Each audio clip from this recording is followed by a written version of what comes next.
All right, I think we're live. Nice. The- Nice. Look here, michaeknipp. What are you doing here? Hello. I'm new here, but I'm Oh, wow. excited to be on the show. A wild Michael appeared. Long time listener, first time caller. What's the show called, Michael? This is Press X to Revolution, I hope. It is Press X Revolution, where ordinary people talk about video games. Yeah. Right? Isn't that our tagline? I think so. You don't know. You've been Is gone. it episode tagline, 6? it's been like 2 months since we've even mentioned the tag. I think it's Well, okay I to did just it move. last time. I mentioned the tagline last time. I tried to pull a Michael last time. So we're going to talk about. There's actually plenty to talk about. There will be even more to talk about next episode whenever we film that, because Sony has their PS5 conference tomorrow night on the 9th. But so I guess we'll start as always with what we have been playing. Michael, you just had a baby, or your wife had a baby. Your family had a baby. You had a child. I did little of the effort, yeah. Did you? Very little. Did you play anything, or you just listen to every Dresden book? So in addition to listening to the Dresden Files in its entirety almost. Did you listen to 15 books in the last however long? Jeez, like 10. I was already some in. How big are those books? Not very big. Okay. On audiobook, they're like 15 average, probably. Also, it's like a Mistborn. Yeah. 15 hours on audiobook? Probably. And you read 10 of them. You listened to 150 hours. Dude, it's been 2 months. Has it really? Yeah, it's been a long time, man. Has it really? Yeah, I've been gone a long time. So wow, I didn't know that. In addition to listening to Dresden Files, most of it, I have been playing a lot of family-friendly video games with my kids. With the youngest, right? Well, not the well. He was sitting on my lap today. Eli was playing with me, but I have played a lot of Mario Golf and a lot of Mario Tennis. We talked about Mario Golf, it came out right before I took the break, but I have now beaten the campaign. Have you played as Waluigi yet? Absolutely not. Why would I do that, dude? In fact, Waluigi. So okay, has Andrew? You also have Mario Golf. Have you played the campaign very much? I played 15 minutes of it. And it's a strange concept of a campaign, because I would rather just play multiplayer. Well, it's supposed to be not even multiplayer, just golf over and over again. It's supposed to be like an RPG where there's a story and your character but you play as a Mii and you design your character and it gets better over time. And it starts off and it's like, hey, learn how to golf, play in this tournament, do well in the tournament, and you move forward and you're going through the different modes. And it's it's Mario, but it's a fairly serious golf game. And there's some times where it's like, oh, there's weather, it's raining, you can't play this course, you have to go do this mini quest first. It pretends to be normal until probably the 75% mark, where all of a sudden you go to a new course, just like you always have been. And then it's like, hey, Waluigi and Wario are out chilling by this lightning god statue. Okay. And they're summoning lightning and you have to go stop it. So you go out there and this is the first time you've interacted with any of the actual Mario characters in the campaign. But Waluigi and Wario are trying to summon this lightning god's power to get a treasure somehow. And then the story goes off the rails. You kill a phoenix. You defeat a lightning god. Bowser is a hero in the story, where he's actually keeping the balance between winter and fire, and you have to free Bowser from his winter prison and kill an evil snowman. And then all of a sudden you're the hero of golf, and it's a very weird campaign that I did not see coming, that I defeated today. So now my Mii is a pro golfer who is better than Mario, which is saying a lot. Did you ever play the tennis campaign on Mario Tennis? I've just started that, where the tennis campaign starts off with Wario and Waluigi discovering a mind-controlling tennis racket that they're trying to possess Mario with a demon, and they accidentally possess Luigi. And so the campaign is Mario trying to free Luigi from a tennis demon. Alan, you seem confused. I would like you to ask your question, please. Please. I have no idea. What? Mario, Is this a new Mario Tennis? the new Mario Tennis. Last year. Oh, last year. Yeah, and it's the new Mario Golf as well. It's not the I knew the Mario Golf just came out. It's not the Mario. It's not the original Mario Tennis where Waluigi was invented, where he was conceived. No, that was just where he was. That was the GameCube one. He was spawned from the depths of Hades to just be Wario's partner. No. Waluigi. Yeah, Mario Tennis was actually a Nintendo 64 game released in 2000. Yeah, yeah. And the Waluigi didn't come along until the GameCube one. Oh, that's not true. I feel like I'm gonna have to fight Wikipedia. I don't know. Are you fact checking me live? I'm checking you right now. I will. First debuting in the 2064 game Mario Tennis. Okay. It was the 64 one. Okay, yeah, he was definitely to polarizing reception from the media. Because he's Waluigi. Waluigi has since gained a cult following, especially helped through his use as an internet meme. He wears cowboy gear in Mario Golf, like he has a cowboy hat and like cowboy boots. It's a little it makes for a children's game, it just makes me uncomfortable a little bit, a lot. A lot. But I played a lot of Mario Golf, played a lot of Mario Tennis. I played the demo for the upcoming WarioWare game that's actually like semi-relevant right now. I want to play that. The demo is pretty fun. It's a little different because you're controlling, and I think we talked about this in a previous episode, but like previous WarioWare games, the micro games, that's what they call them. Like either you had a touchscreen input or some other input where you're inputting into the game directly.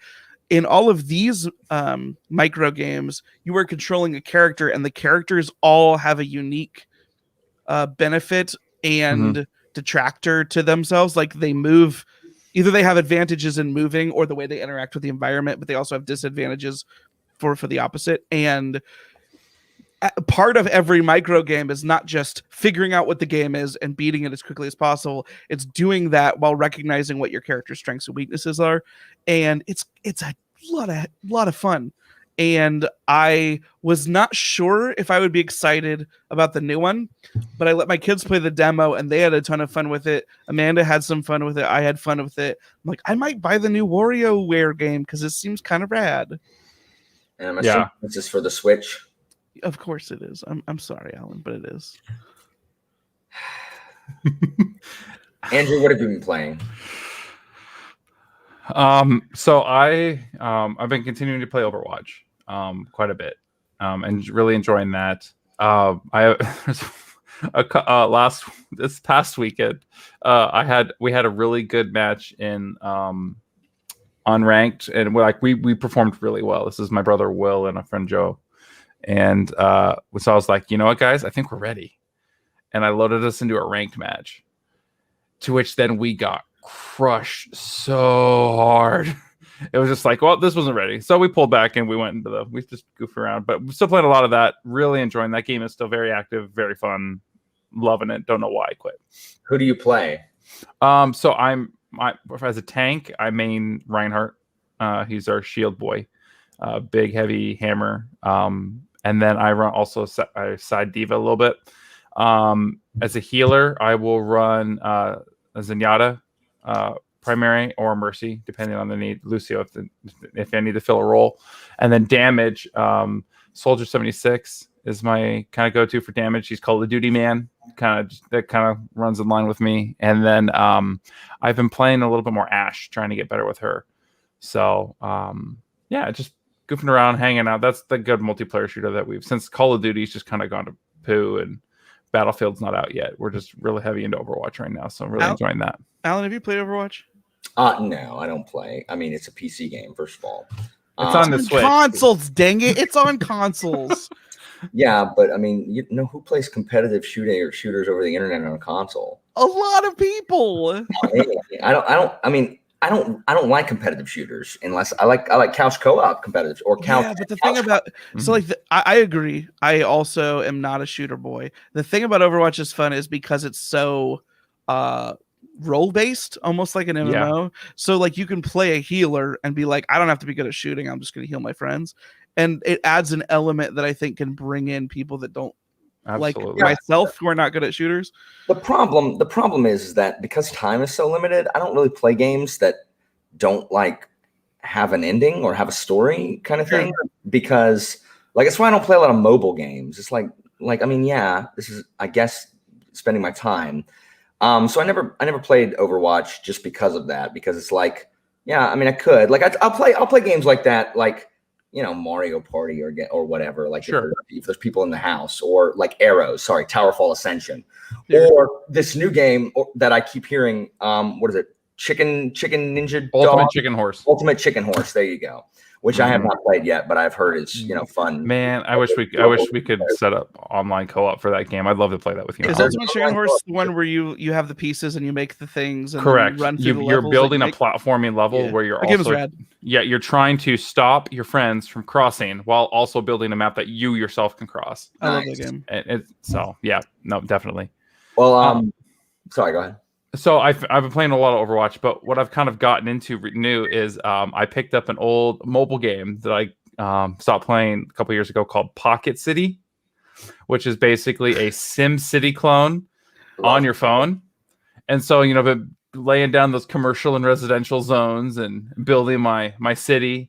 I got really into that to the point where it's like, you know what? I've got City Skylines. I'm going to try and get into City Skylines, which is basically what SimCity should be in modern day. EA really dropped the ball with the last SimCity, and so City Skylines has kind of carried the torch and for that genre. And so I started building a city and learning how to play that game. And man, that game brings a whole element to city management. Like so mine is kind of on a peninsula is where my city is at. So I've got access to like fresh water. So I ran a water station and it's pumping water into my city. Well, what I realized very quickly is that I probably shouldn't have my sewer dump next to my fresh water intake for my city. And so I moved it to another part of the island of the peninsula. And then I had to move it again because I was like, I'm expanding into these areas. I need these places. Well, at one point, I'm not sure. Yes. I live in a city where the dump is not that far from the freshwater intake, and I'm curious if that might be a problem. Well, when my citizens started getting sick, and I couldn't figure out the reason why. I do live in a town where people make illicit materials, and they're not the best. So, yeah. What do they make? I don't. Well, this channel. Michael. This channel isn't monetized, so we can just say crack, right? You live near a crack house? Oh yeah. I live in a crack town. Yeah. Yeah. Why? He's in the town because that it's the Midwest. What else are we supposed to freaking do out here? Wyoming is the heroin capital. You judging me, man? I mean, is there just nothing to do? I thought you were in Omaha. I think your city needs to place more police stations, Michael. I live 30 minutes away from Omaha. Oh. I think your police stations aren't spaced out properly. I think that'll help bring the crime rate down if you just put a couple more police stations around. There's nothing to do in Omaha? No, I'm mostly kidding. But okay. I am mostly kidding, but also there are drugs in this town. There's a lot of drugs in that town, for sure. But real quick, I don't want you to skip over the fact that Pocket Cities is an amazing phone game. If you are looking for a Sim City light that also will suck your phone battery and your time away. I played that again recently as well, and that game is very good until you max out your map.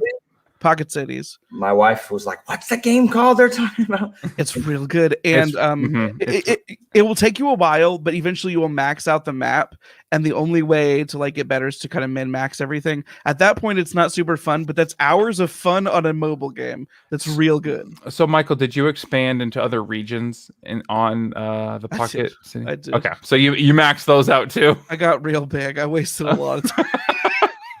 Yeah. So at some point, because you start out with this initial just giant landmass, and then you build it out, and then at some point the game's like, we've grown big enough, we can expand into other regions, and it's basically just other giant tiles that are around your tile where you can just build cities out. So I'm currently building a mining town to the north to help with resources and stuff like that for my city. So it's a dang good game. It's real fun. My parents gifted me the SimCity on the DS, and I played a lot of that when I was a kid. SimCity is excellent. I didn't even know that was a thing. That's yeah, awesome. I might still have a copy. I don't. Anyway, so City Skylines. I've been playing a lot of that. Playing those. It's taken me a little bit because there's not really a tutorial for the game, and so I just kind of been figuring out like, all right, how far do I need to lay electrical lines and water lines and getting all that stuff figured out. So now you leave your job and come home and do a city administrator's job, city planner's job. Yes, I just built a hospital. There was a problem in my city for a while where people were dying, but there wasn't anywhere to put them. So they were just bodies in people's houses, and I was getting negative reviews on my city. So I had to build a mortuary and a graveyard so that they could get rid of those bodies. That was a real thing that I had to deal with. It's real tough. Mom died. She still sits in the chair here. It's like a creepy episode of some like serial killer murder mystery show. Yeah, I'm pretty sure that's just the plot to the Joker movie. Oh man. But yeah, so it's stuff like that where I was like, and then like I said, like I had to start building clinics. Hospitals are expensive, guys. Like I had to save up so much money just to build one hospital in my town. So it's just dumb stuff like that. I filled up a landfill, and it's like, well, this isn't great because I just don't want to build more landfills because then that's not solving the problem. So I built I ended up building an incendiary plant that basically incinerates the trash and generates electricity. So that's been really good for my town. Probably freaking makes a mess of CO2 too. The biggest, dude, my industrial districts, I've had to downsize them because it's like this isn't great. I need more trees and parks in my city to help offset. Is this going to make you care about local elections so much more? You can start voting. My city administrator, he needs me. Freaking city planners. Yeah. So the biggest issue I'm dealing with right now is traffic. Is because I've got this giant 2-lane that comes into my town, and so everyone wants to go. I can't figure out why, but they all want to go to this one neighborhood, and so it's just like I tried building like multiple entries. They're just packing. Yeah. So I've tried to build multiple entries into this neighborhood and like one-way streets to try and create a better flow for the traffic, and it's just like no, because it's just creating giant traffic jams. It's like I don't know how to fix this. So I'm learning like traffic flow science and stuff like that too. This is the video game content you guys came here to see. You wanted to hear about city planning? Yes. So that's mostly what I've been playing. I'll have to give you guys an update in a little bit if I can figure out this traffic problem. Let me tell you that I'm certain everyone is waiting with bated breath for the next episode of Dude, I gotta listen to next week's episode to figure out if they all right. So maybe we should take a poll then. Would you rather hear what happens to my space birds and what's going on with them? Definitely the traffic circle. Okay. All right. I might try a roundabout and see how I was gonna say you should put roundabouts in. That's gotta fit it. I don't know if I had actually finished Dark Souls last time, but I platinumed Dark Souls 3, and it was super fun. And now, Michael, you'll be very pleased to hear, I am currently playing Assassin's Creed Unity. I've seen some of your updates on Instagram, dude. The map. The map. No, dude. I've never seen more icons in my entire life. Assassin's Creed Unity is peak problem with everything with Ubisoft games. Yeah. It legitimately was, because when that game came out, like it was broken, but people were saying like even if they fixed it, it's still not fun to play. Okay, so I despised it when I first started playing, but I am now several hours into it. First of all, let me tell you the first problem. I am hours into this game. I am in sequence 10 of 12. So I am almost finished with the main story. This game takes place during the French Revolution, and I have not seen one guillotine. What? Not one. There is not a single guillotine in this game up to this point, and I am almost done with it. And it takes place during the French Revolution. I'm sorry, when you think French Revolution, do you think running around and passing out a pamphlet and, people are going, no, you think guillotine. I've seen Robespierre once. at glance. That's the only thing I know about the French That's Revolution. the only thing anybody knows. Do you think anyone cares about Napoleon's rise to power? No. Yes. No Oh one my cares about goodness. Napoleon in an office looking for secret documents. Nobody cares. Not a Alex, single guillotine. You're a history buff. This is what you should be caring about. I am playing a game set in the French Revolution, and there is not one guillotine. I want some heads to roll. Ridiculous. But that aside, I will say that the controls, the parkour, like running up and down, is so much smoother and so much easier. In fact, it's a little too easy to where, bro, I'm on the ground and he jumps on a chair and crouches like he's on the ledge of a building. I feel like that's been a constant through the series, though. It's worse. He's stickier than ever before. Dang. But the standard running up and down buildings is much faster, much smoother. Getting down, I have not once leapt to my death. Not once. It is very smooth scaling down a building. Like That seems like a bare minimum. Yeah. So, I know. How many games did it take him to nail that? I know. I think the parkour is fine. The combat is slightly better in that combat is now more than pressing square and then auto killing on parry. Like auto killing, there's no counter kills anymore. You still press square to block and parry, but then you just open them up for attack. It is kind of bullcrap. So they finally got to Batman combat. Yeah, but every single freaking fight you get into, they're like half of them stand out of the fray, and that you can't see where they are. You just see an icon saying that they're shooting you, and bullets do like 2/3 of your health. It is absolute trash with that crap. But all of those icons, the problem is they're not like, they don't do anything. There are 4 kinds of chests: white chests, blue chests, red chests, yellow chests. And they all used to be like linked with like the stupid app, the companion app they had, and they don't have that anymore. So without that, there's just 4 different types of chests, just making there more chests. And it's not do you need microtransactions to open them? it's not like there's different stuff in them. There's gold in all of them. That's it. It's just gold. Okay. Well, what's And- the point of the different colored chests then? Well, one of them was like helped you point out stuff for the companion app. One of them like were co-op chests, like, and they just got rid of them. So now they're just all there. And then one of them were locked chests, which is just dumb. But they're stupid co-op missions, which are so stupid. Pete actually has the PS4 version, and Pete and I from Ponderings at Pete and I played a co-op mission, and it's garbage. Oh, that's so sad. No, I mean, it was fun, but the problem is you have to do too well to like, in order to get all the achievements, you have to do really well at them. And we're like, what is this crap? I imagine that it was fun just because you were playing with Pete. Yeah, but these people, in they spite see of the game. everything. They see everything. There's like people spot you where you're like, there is no way. Okay, person is in, he's in an inside in a 3rd-story window. Mm-hmm. You are like over here, like from nowhere. You are not in that guy's range of sight because he's not at the window. He's inside the building. And yet, boom, you get the freaking alert. And you're like, that guy cannot see me. What are you talking about? That guy can see me. Garbage. So this is Get in the cardboard box. This is post 4. Unity was the first one. After That was 4? what I was going to ask. Was this 5 or? Unity was the first one after 4 and Rogue, which is 4.5. Yeah. Okay. And This Rogue is the first one wasn't where they tried to Rogue improve on things. wasn't Rogue released the same year as 4, but it was the last gen one? Yes. No, it was released like a year afterwards. Like it was released like 1 year afterwards. That's They right. didn't update This anything. was still their like every year release cycle. Unity started the every other year release cycle.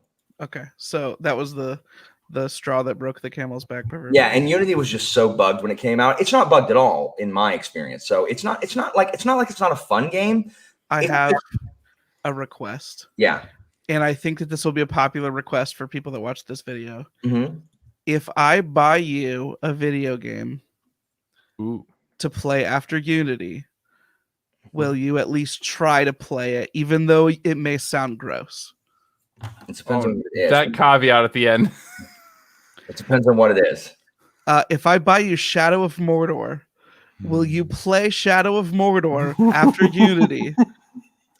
I won't play it after Unity, but I'll play it after my next game. That's after Unity because I have a game. Okay, like, well, as your Assassin's Creed fill-in, oh, and I want to see if you you join me in my crusade to say that Shadow of Mordor is the best Assassin's Creed game that's ever come out. So you want me to play Shadow of Mordor instead of Syndicate, which is the next? Well, no, you can play Syndicate after. I just want you to see what a good game is like before you jump back into Assassin's Creed.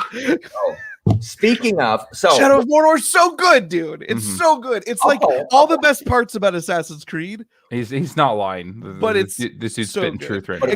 except the Lord of the Rings tie-ins are awful, and I love. Well, did I play The Hobbit? You play a Hobbit in that game? No, you don't. Oh no. You don't play Hobbit. In fact, there's no hobbits, right?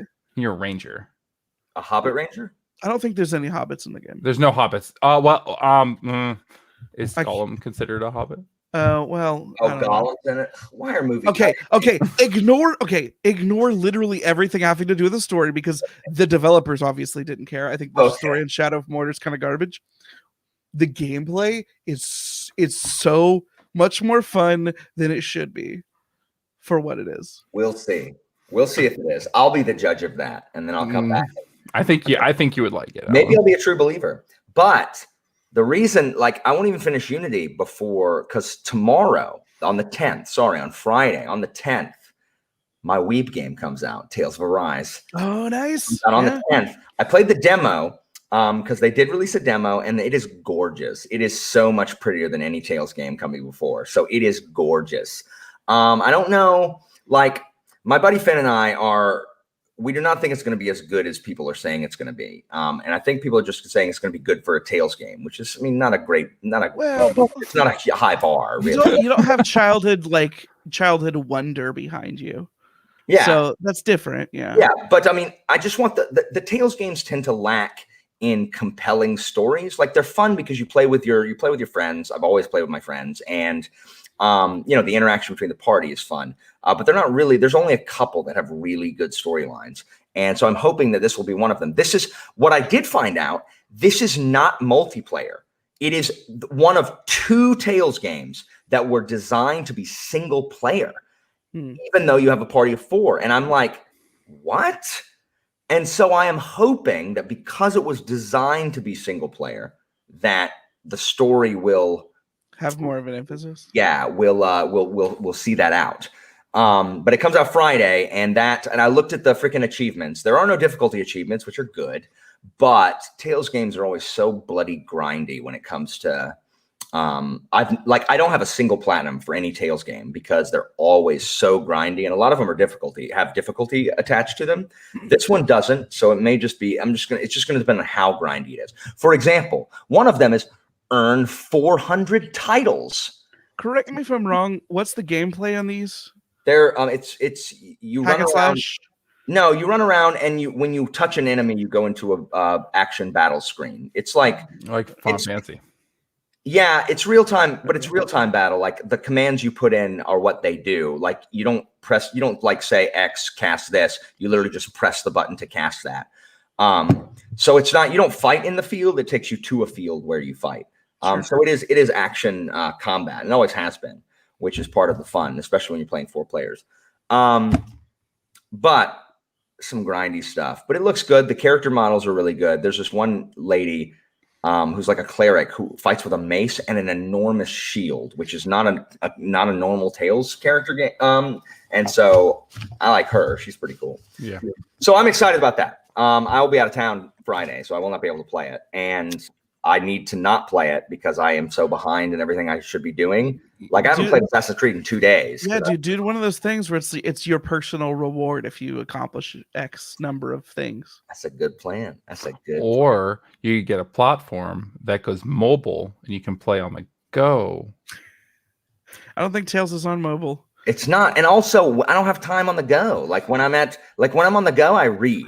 Or if I'm in my classroom, I work through my lunch every day. It just depends on how long you spend in the bathroom every day.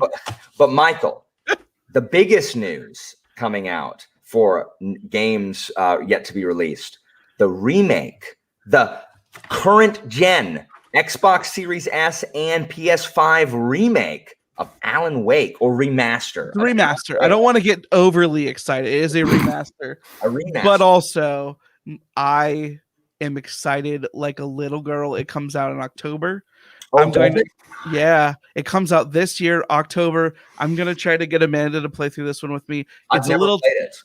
It's a little, Wait, there's a lot of fighting in it. I've never played Alan Wake. Alan Wake is the most Michael type game that might exist. Is the soundtrack staying intact? The soundtrack is all John Mayer, which is why Michael likes it. No, the soundtrack is not John Mayer, but the soundtrack, I think it's intact because they got the licensing back. The game is for sale again. No, he's But, walking through The scene, the body is a wonderland. the first couple. No, there's a couple fight in that game. Heartbreak Warfare is just playing in the background. Yeah, dude, you're fighting shadow hillbillies with axes, and it's like, I still feel like a man. Is he the one that sings "You're beautiful"? No, I don't like that song. Who's How that? dare you attribute that to John John Mayer? I Lennon. don't know. Oh, who sings "You're beautiful"? I don't It's know. not John Mayer. Mm-mm. John Lennon. John Mayer needs a hairbrush. I'll agree with that. Actually, he does need a haircut and a haircut. Haircut and a real job, you know. Yeah, get a haircut. Hippie, you dig hippie. Yeah, Alan Wake is one of those games where, as it's come out repeatedly, and I've bought it on almost every platform, and it's just to make Michael happy. Alan Wake is a beautiful story of an author who has writer's block. So he goes to the flipping Pacific Northwest, which is my favorite setting for a story. He goes to this small town where everything is not as it seems. He gets in a car wreck and he wakes up and everything's changed. And a novel that he doesn't remember writing, but is attributed to his name, is coming to life and trying to kill him. And it's the most beautiful, dark Pacific Northwest story made by Remedy, and I love it. Michael, so hold on. Your favorite video game setting isn't a submarine with muscle dudes in their tank tops, like bumping chests in hallways? That's not your favorite. We need to get back to playing. Dude, we gotta play Man of Medan. Beefy Dude Simulator. But no, I love Pacific Northwest story games. I love Remedy games. Alan Wake, okay, I'm a little bit afraid it won't live up to my personal hype, but also it sucks, Michael. I hope you like it. I warn people who haven't played Alan Wake. Mm-hmm. You're an author trying to fight monsters. You get tired very quickly. The sprint is the smallest amount of sprint you will have in any video game, and a lot of the tension of the game is the fact that you can't run very far. And you have batteries for your flashlight? And the batteries almost never yes, you do. The batteries are more of just a cooldown than anything. I don't ever feel like you're super, super limited. Like, there are times when you're kind of limited in resources, but it's not like Resident Evil style. Like, you're going to just want to shoot people. But also there's times when you just try to run and your character runs for 2.2 seconds, and then you have to walk really slowly. He gets real winded. Yeah. Oh, he's an author, so it's so good. I feel like if anyone plays Alan Wake, they will understand me more because it's who I am. You can run for 2.3 seconds. That's also true. I feel like people will play Alan Wake and they will see me if they know who I am, and they'll be like, "Oh, Mike just lives life a quarter mile at a time in 2.2 seconds." As much as I love the Fast and the Furious, that is not me. I'm not that cool. Oh shoot! I forgot for half a second how little Alan likes 2000s cool nostalgia, and I definitely do not. I definitely listen, cuz look. My favorite thing to come out of that era is LFO's Summer Girls, which is a modern poet laureate. It is beautiful. Yeah. It's Rothfuss level writing. Oh my! Level bros. Rothfuss, the biggest bro. That song, gosh, is a masterpiece. I talk so bad about that song, and then it gets stuck in my head, and I want to listen to it on repeat. I'm gonna buy the Tony Hawk game or the Tony Hawk remaster of 1 and 2. I'm sorry, but I'm gonna do it. Why? I'll buy it the same time I buy Shadow of Mordor for you. Along with SSX, you're gonna do SSX as well. I was just talking about SSX. There was a video that came out from the Kind of Funny guys, and they were talking about EA Big, and I was lamenting EA. Oh, you actually commented on that when I tweeted it. EA Big was one of the best things that existed in video games, and it needs to come back. Okay, so guys, okay, let's talk. Sorry, go ahead, Andrew. Real quick, I just want to point out that on GameSpot.com, the title for the Tales of Arise review is "Wake Me Up Inside." No, I hope it's not. I hope it is. I hope it is. Yes, we need some Evanescence. Oh my gosh, guys, this is an Evanescence music video. Wake me up inside. I can't wake up. Save me. Come on, name and save me. Oh, that's the best title for an art. I just had to point that out. Tales of Arise, they give it a 7, and guess what? One, GameSpot doesn't know actually how to rate games, so no one should ever listen to what GameSpot gives anything. I mean, to be fair, don't go down this trail, Alan. Michael will follow you. Does Michael disagree? Do you think GameSpot I was a GameSpot fanboy for a long time. I can't speak to current GameSpot staff because I haven't followed it as much, but I have very strong opinions on review theories. You think that GameSpot has good takes on games? I think they used to. I used to follow GameSpot a lot, but then until like somewhere in the last like 5-6 years or so, they fired all of their writers. Okay, because then they started like rating thing. I'm like, that's like you're the only video game journalist who gave something that high a score. You're the only ones. Why? This game isn't good. Like I played it, it's not good. Every other gaming journalist, I'm not a gaming journalist, but the other gaming journalist things played it. Like, what are you doing, GameSpot? Shall we get into the Jeff Gerstmann debacle? Like, I don't understand. But they gave it a 7, which is fine. Tales games never get much on because okay, sorry. Here's where I started falling apart with GameSpot.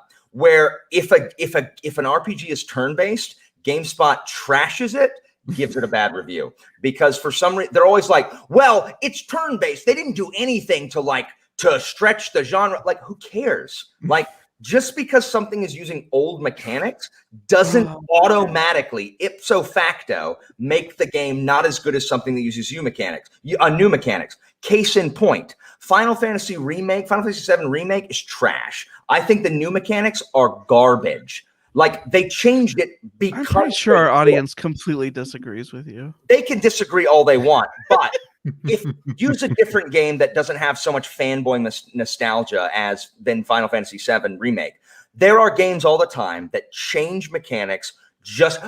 Okay, any freaking game from the early 2000s that used motion controls. They did it because they could, not because they needed to. Do you think your shooter game on the PS3 needs motion control in your 6-axis? The answer is no. Just because you change the mechanics doesn't mean it's good. That was when I was like, GameSpot, shut up, quit being freaking an edgy hipster, like stop. Like, dude. Wrong. What? I'm of two minds when it comes to review theory. I have like two brains and I can split off and I could fully defend and embrace either of these concepts, which is like do I review things as the hipster who's like always looking for innovation above all else, or do I review things on fun value like alone? They're so different though. There's value in both. There's value in both, dude. Innovation, if it's not fun, sucks. Yes, I agree. But that means that fun is a higher quotient because a game can be fun without being innovative. A game can be innovative and not fun. Personal. It's like saying something is funny or not. It's a very personal thing. Like people love different things. But as a reviewer, it's your job to give your opinion. Oh, but what if your opinion is the edgy hipster? What if you are fully in that lifestyle? Oh, well, then I mean, but then that's the glory of BookTube is like, you know, they follow us based on, you know, our personal review style and our personal opinions. And if you are like super hipster, we're like, this uses tropes that I've seen more than one time. Therefore, this book is not for me. I only read books that can be understood with a companion novel that's written in ancient Hebrew upon the 13th reading, only sitting under the Orion constellation in the fall. When the moon hits this book, it shows a sigil that unlocks the true meaning. That is quality entertainment. I thought you were a Malazan fan. I thought you had to read it that way. People that treat Malazan like that, it's like you do not have to read it multiple times to enjoy it. You can enjoy it the first time through. But like I mean, that's fine. I don't follow reviewers like that. So if you're the edgy hipster who hates anything that has done anything before, that's fine, Michael. I'm not going to click on your reviews. I love both of those. I think there's review theory is just such an interesting topic because I do think there's value in talk about review theory. There's value in pushing things forward. If video games are just going to be cash-ins that are shameless because they do like. Sequels are often just the same thing again. They don't have to add anything. Like that's what FIFA is. When you have to balance innovation with capturing the spirit of what made the thing good in the first place. And when you find that balance, that's when you get real steps forward in gaming. That's when you get your Halo 4, your COD 4 moments. Because you take shooting, which has been fun in consoles, and you make it work, which has not been done on consoles before. I didn't Halo. love Halo 4. Don't mention Halo 4 that category. You didn't. Not Halo 4. Not Halo 4. Halo 4. I meant Halo. The first Halo. Oh, you said Halo 4. Halo 4. I did say Halo 4. No, Halo 4 is a bad game. Okay, so Michael, it's a little different for me because, and I agree with you. For like FIFA and like absolutely with those yearly installment games, you absolutely have to innovate. However, with RPGs, I don't like the sequel to an RPG. I don't need them to change the mechanics. I need them to change the story. The story needs to be more interesting. But that's inconsistent then, because what's the difference between like a yearly FIFA title versus if they're just making that gameplay that people want versus just an RPG that just is what people want? I don't think people don't play FIFA for the story. I don't think everybody. Not about the story though. I know. I think that you guys are arguing separate things. I know what you're saying, Alan. I don't think the market as a whole, and obviously you're speaking for yourself only.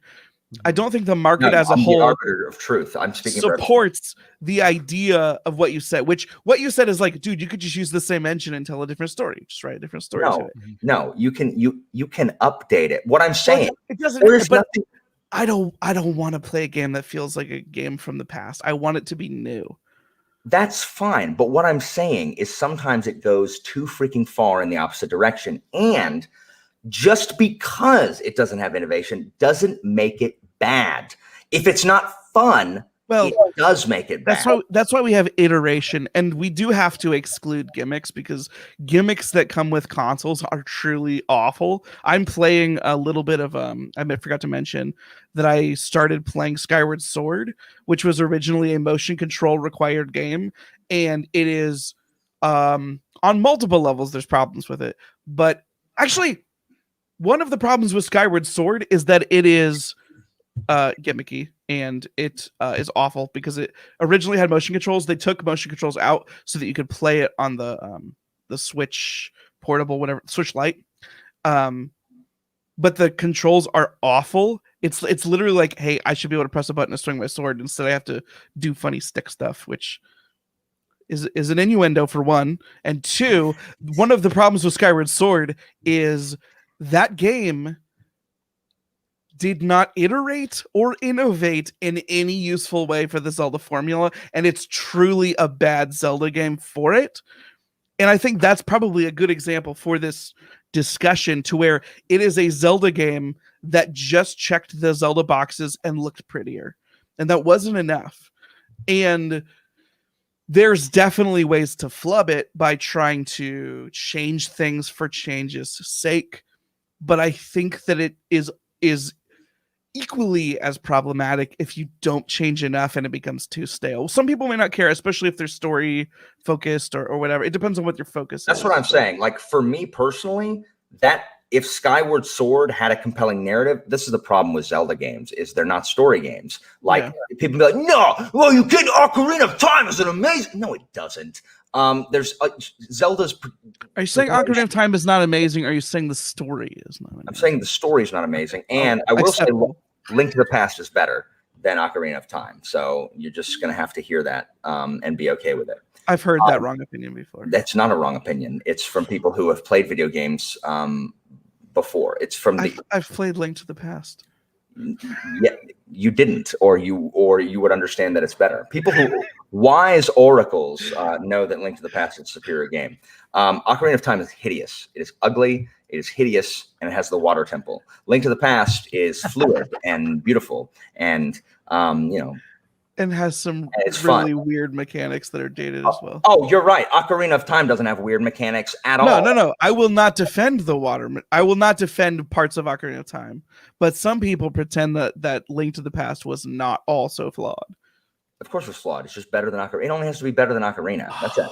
That's it. Ocarina made 3D games what they are today. That doesn't make it a good game. That makes it a pioneer. It makes it both. It doesn't. Ocarina of Time was one of the best games when it was released. Not since. I agree with you. It was one of the best games when it was released. I agree. But Link to the Past is better. Oh my god. It is. I don't tell you. I don't know how to have this conversation without pooping on Link to the Past, which I don't want to do because I also think Link to the Past when it came out was amazing. I know. And it is overall objectively a better game than Ocarina of Time. Oh my word. Wow. Have you played Link to the Past? Andrew? I have. That's why I'm defending it. Andrew. Oh. No. You haven't played Link to the Past or Ocarina? Andrew can't wait. This is going to say Majora's Mask. We're going to have to kick him out. No, the only Zelda game that I've ever completed was Breath of the Wild. Breath of the Wild's real good, but it's Breath of the Wild is real good. I know. I didn't have. I had Nintendo consoles, but for some reason we just never had Zelda games or Mario games for that matter. Like it's crazy. I don't know what happened to my childhood. So those are just two things that we're missing. I do agree. There needs to be some updating. I'll do a good example. Mass Effect 1 to Mass Effect 2. Mass Effect 1 was not the original, was not a fun game to play. The story was excellent, but it was not a fun game to play. And even in the remaster, they improved it a lot. But then when you go from 1 to 2, which I immediately did, 2 is so much better than 1 just in gameplay. So that improvement was necessary. But the improvement from 2 to 3 was very minor. Like it was just like tweaked iterations of what we had in 2. 3 was essentially an improved 2. And so that's a good example for both sides of the argument, because 3 was not a vast improvement mechanically over 2. It was a slight improvement. And then 2 was a vast mechanical improvement over 1. So I guess you're right. Like it does need to innovate. But what ticks me off is when someone says that because it did something like, it's really the turn-based thing. I do not think a turn-based RPG is on its face and by its nature a bad game. I think so much else has to go into it just because it's turn-based. Because then it's just a preference. I think that it is less in vogue than it used to be, though. I think less people enjoy turn-based systems on a percentage scale. That it's on its way back. Like it's bouncing back. Turn-based is more in vogue now than it was 5 years ago. That's why a lot of these indie games have turn-based stuff. I know you're a JRPG guy. Mm-hmm. Do you love turn-based combat, or do you can you put up with it for a good story? Okay, so what I don't like, here's what I prefer. I prefer turn-based combat that has a quick time element to it, like Legend of Dragoon, Super Mario RPG, to where like freaking Mario and Luigi Superstar, like we were talking about, where you choose, you have a turn, but then to do extra damage or to make it hit or to crit or whatever, you have to press some kind of button, because that's at least engaging. What I don't like is crap like Final Fantasy VII Remake, where there is so much going on. The real thing that I don't like in RPGs is not being able to control my party. And turn-based is the only thing that lets you control your party, because AI in action RPGs is bad. It's always been bad. It remains bad. The only game it was good in was Final Fantasy 12 because they had gambits. You could unlock literally a list of 30 commands that you could give them that said, if this, then this, if this, then this, and you could prioritize them, meaning you could tailor their actions to exactly what you wanted them to do. It's the best companion AI in any RPG I've played. That is why that was okay.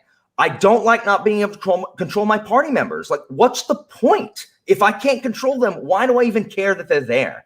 That is what frustrates me. So does that answer the question? It does. The thing for me that, and this is personal, the thing for me that took regular turn-based RPGs off the table was the fact that we have tactical turn-based RPGs, which I find infinitely more interesting. I agree. Than your regular lined up, or even your Persona. What do they call the Persona one? There's a different term for that, where you can hit people with a certain thing and then continue your turn or whatever. Oh yeah, that's just called the turn press system. Yeah, whatever. Yes. So the when I played Shining Force, which is an early game, and realized that you could add the tactical element to that, it took a lot of the fun on the more standard turn-based RPGs out of it for me, to where I would always rather play something like Shining Force or Fire Emblem than a traditional JRPG turn-based system. Well, I like Mass Effect, the way that you can freeze the action, issue commands, and go. I do like that. What I don't like about Final Fantasy VII Remake is that you can issue commands, that's fine, but like everything is so frenetic and chaotic, you can miss with magic. Like, I've never played a game, an RPG ever, where you can miss with a spell. The whole point is that it takes, like, because it's not like it goes off automatically. You have to cast it. Yeah. And by the time you're done casting, the thing has moved. Like, it's just so chaotic. And of course, there's always people who are like, oh my gosh, it was so amazing. I'm sure Logan is watching right now. We have we have the people that watch it all the time, and Logan has the worst takes on really everything. He's fantastic, but he literally tried to say in Discord the other day that Pirates 3 is as good as Pirates 1. And that's just not right. It's just not right. I saw him say that. So sorry, we're calling you out. I agree with a lot of Logan's takes, just not related to movies. But not that Pirates 3 is. I can agree with video game takes though, because he's also a Switch defender. Yeah, so. Yeah. But it's just like, I didn't like Final Fantasy VII remake at all because it was just so chaotic. And you know why it was chaotic? Because freaking Kingdom Hearts dude got his hands on it, and all he loves is chaos. Did I beat Kingdom Hearts 3 and talk about it on this show at all? You told me you didn't beat it. You're like, you have no idea what's going on. Oh, I beat it. You did finally? You did beat it. At some point since we've talked, I've beat Kingdom Hearts 3. What a travesty that series has become. Or was it always intended this way? I replayed the first one not that long ago, and it's got issues, but it's not as bad as what it's become a monstrosity. But yes, that was the thing I was thinking of, is when you were talking about action RPGs where there's so much going on and you have no control of your party members, and that is Kingdom Hearts, which has become Final Fantasy at this point. Yeah. So I mean, I get it. Like, I'm not against innovation, and I'm not a diehard. For example, Dragon Quest XI that came out a couple years ago is a beautiful game with just a charming appeal and a pretty good story. But it is one of the longest games I have ever played, because you beat the main storyline, which is like 60 plus hours. And then to get the true ending, you play another 40 plus hours and 100 hours of completely turn-based, just turn-based combat.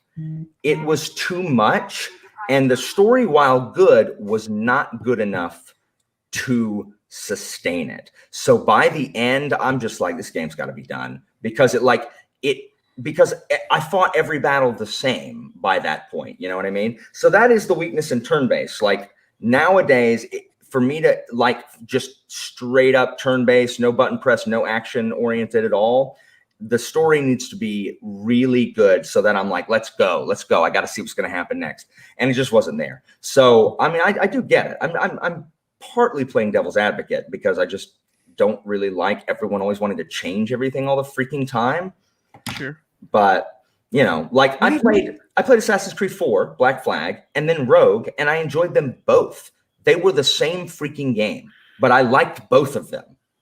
Yeah, I have a question, and then I have a topic that we should talk about in a future episode. First of all, how long does it take you to beat an Assassin's Creed game? Because you're full completing them.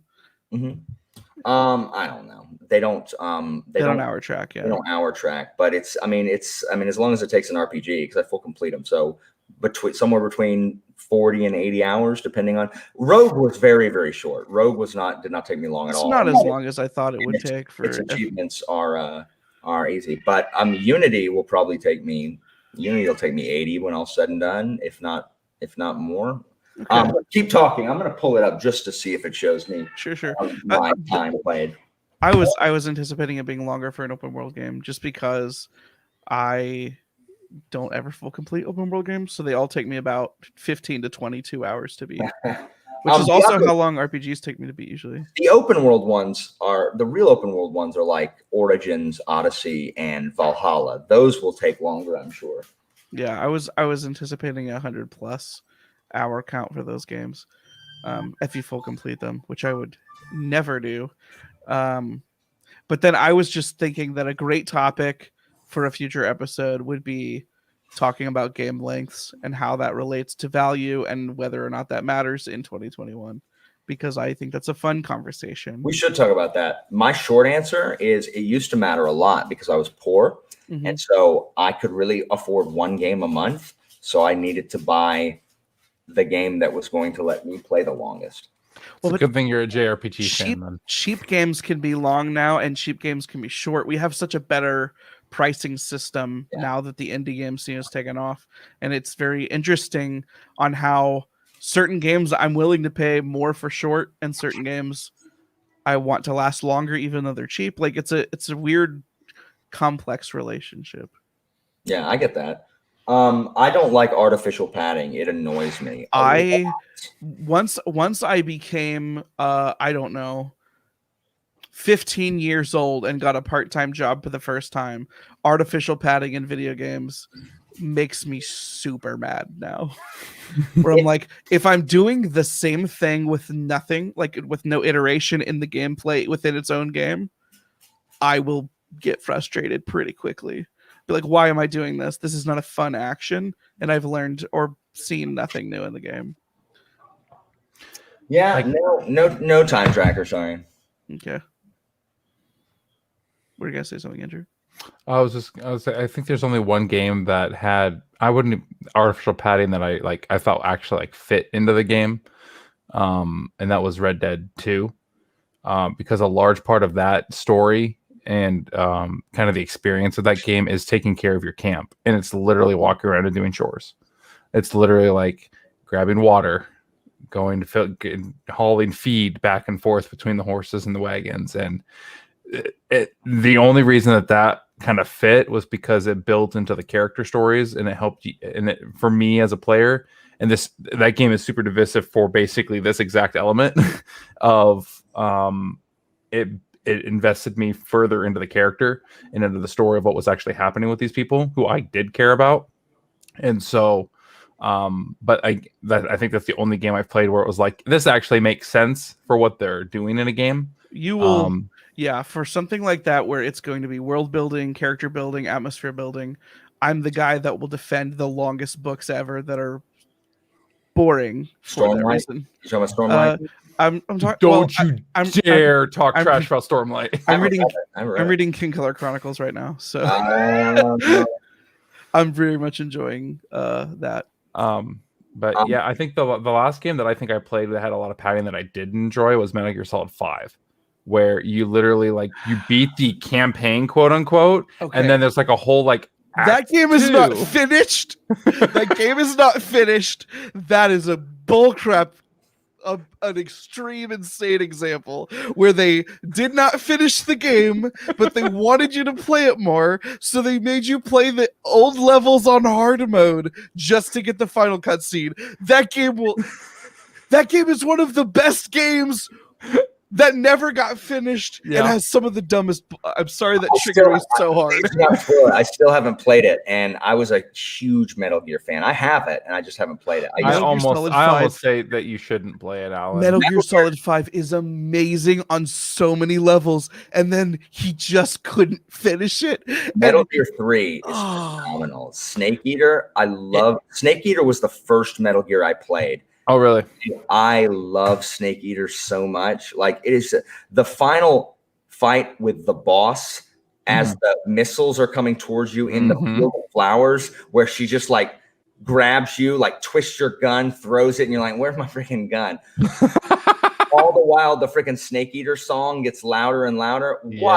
That crescendo. What an amazing experience. Like, I've played that game one time. I've beaten it once, and it was back in must have been right when it came out, 2004, 2005, and that's how memorable that game was. Like, man, what a boss fight! What a boss fight! Literally. Have you played Death Stranding? I haven't. No. Are you going to play the director's cut? I mean, no. I have the main one. I'm not going to buy the director's cut before playing the main one. I mean, I'm not going to. No. I mean, I don't really want to play United States Postal Service, the game. But I mean, it's Kojima. Have you played it? No. I've never played a Kojima game except for Metal Gear Solid 5. PT. No, really? I haven't played PT. Wait, what? I have PT, but I have never played it. You've never played PT? No. Definitely play it. You'll scream. Yes, I would scream and pee my pants or something. I've shocked. seen PT played so many times though. Like, it's one of those things where it's like, should I play this? I've watched 10 playthroughs. Oh my, that kind of shocks me quite a bit. Yeah, I'm a scared little baby, dude. Have you seen all the Dead Space remake stuff? Yes. Why are you a chicken baby, Michael? I'm not a chicken baby with books. I don't think I'm a chicken baby with movies. I am beyond chicken baby with video games. I don't like horror games either. There's footage I have of me on the internet playing the original Dead Space, and nothing happens for like an hour as I'm wandering around these hallways, and then all of a sudden there's like one thing happens and I like freak out. I was like, well, I think I'm done. I played and beat the first 2 Dead Spaces. Alan has seen evidence of when I get scared in video games, I just get angry and yell. So I don't know if that's entertaining or not. Yeah, it might be for some people. Any final thoughts? Because we're at about an hour.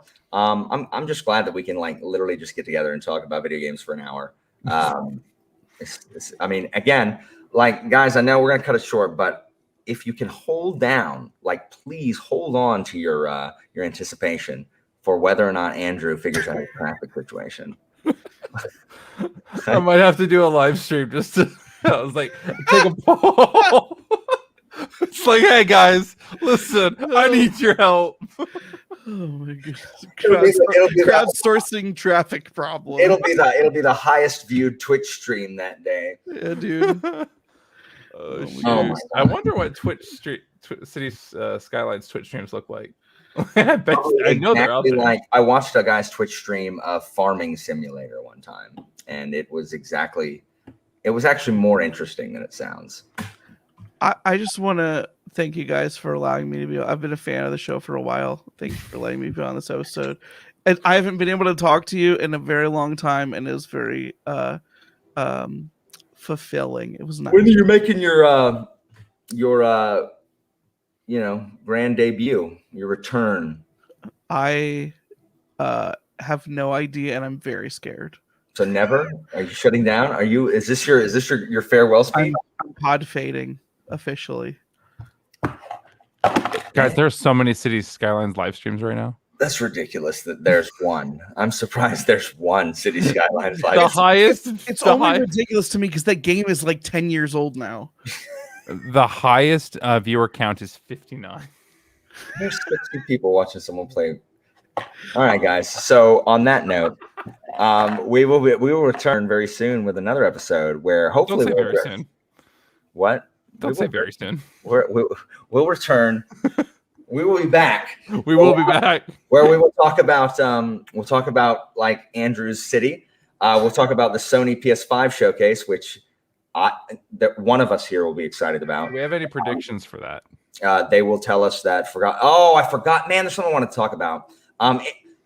Here, put a pin in this conversation. The fact that Sony is no longer offering free next-gen upgrades for PS4 games. Like, so if you own the PS4 game, henceforth, if you get the PS4 game now and then you get a PS5, you cannot upgrade it to the PS5 version. You must purchase the PS5 version because Sony hates its customers. I don't understand why Sony hates its customers. And then Xbox is like, hey, how would you like to play really any game we've ever come out with for like $69 a year? And Sony's meanwhile like, what can we do to have people not want our system? Yeah. Like, what are the things we could do to make more people play the Switch or the Xbox? And they're doing all those things. So Yeah. The thing that's making me it's going to make me get a PS5 eventually is just having those games. Like, because I can play the Microsoft games on my computer. The thing is, I think they're so freaking arrogant. I think they think their crap doesn't stink because their freaking first-party games are so good. Mm-hmm. And their first-party games are very, very good. Yes. But they're cheesing me off right now. They're going to make me get a Switch, and then it's going to be their fault. Yes. Yes, do it. Anyway. I'll send you my friend code. Because Nintendo can't grasp the concept of multiplayer online. They don't understand the internet. Nintendo developers are not allowed to play other video games, so they don't know what's going on in the rest of the world. People that work for Nintendo, they call it the TikTok and the Facebooks. Like, that's what they call things. So. Oh shoot. Anyway. All right. So guys, let us know in the comments. Logan, feel free to talk about our hot takes. Everyone else, what are you most excited about Andrew's City to hear about on the next episode? Also, where do you stand on Michael the michaeknipp School of Video Game Theory? Are you a review theory? Review theory. Is it what is it, fun or innovation? If you had to choose one, don't be like, well, the balance of both. Don't equivocate. Don't be Neville Chambers. Like, pick a side. We're at war. All right, and this has been Press X to Revolution. Thank you to my first-time guest, Michaeknipp, and longtime collaborator, Andrew. Andrew, I don't know your last name. What's your last name? I disclose. I can't disclose that. Oh, he can't disclose Bobby Kotick will find me. Gotcha. The gamer currently known as Andrew. Yes. And I'm Alan. You can find me at Alan's Andrew all over the freaking place. We'll see you guys next time. Later. Bye.